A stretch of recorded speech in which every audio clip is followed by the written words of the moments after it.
Bhagavad Gita Bite-Size Learning, Episode 50, Sankhya Yoga, Shloka 30.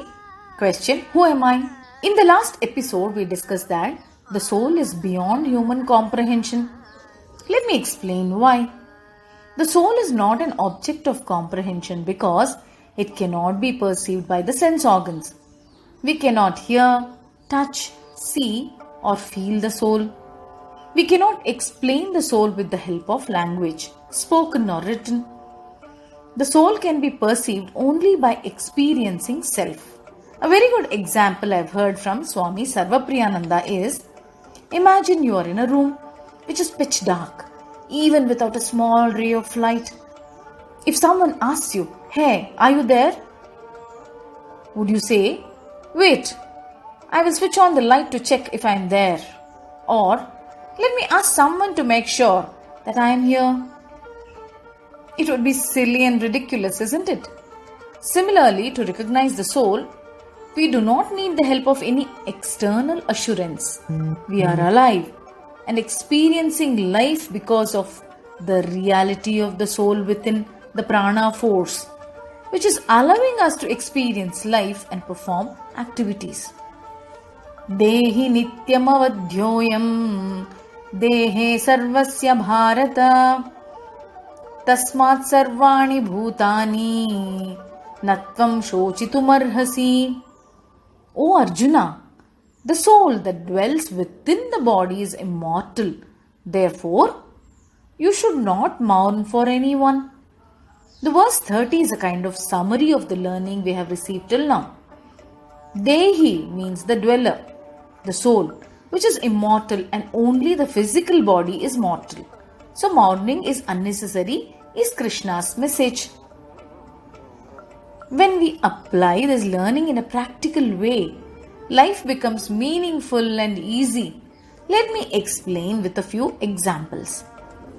We attach our mind to things, places, and people we come into contact with, and we cannot let go even when the situations are not congenial or relationships go sour. Imagine, an employer is troublesome, workplace is toxic, work is not to your liking. You suffer and struggle to manage a work day. You are not ready to move on or let go. Is it not? Fear of change or fear of loss makes you hold on to the job. A spouse is troublesome, arrogant, abusive. You stay in the relationship because you're afraid to move on. Reasons are umpteen.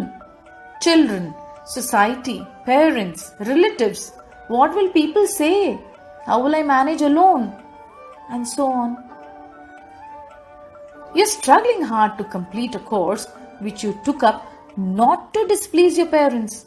You want to quit and do something which appeals you. You want to pursue a passion, but decision is not taken, sometimes never taken.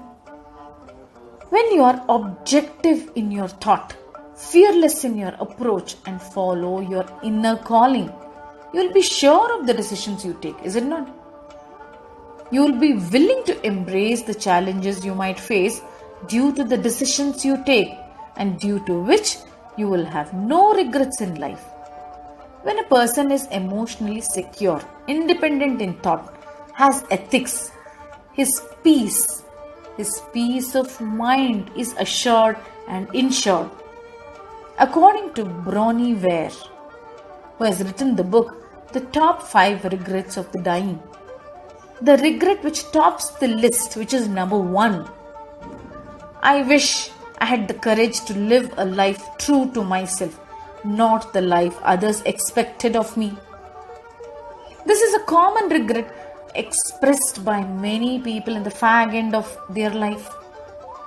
When they look back and see things clearly, being young and healthy brings freedom to perform actions, and many a times we do not realize this truth till we actually lose the opportunity of living our life the way we want our life to be.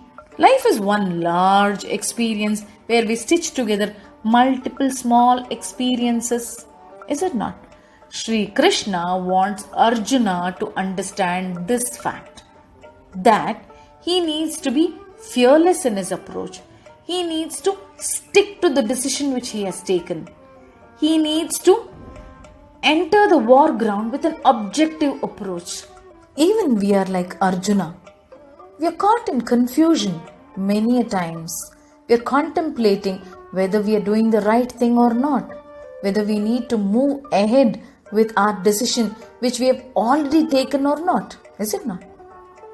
Thank you for watching. Meet you soon.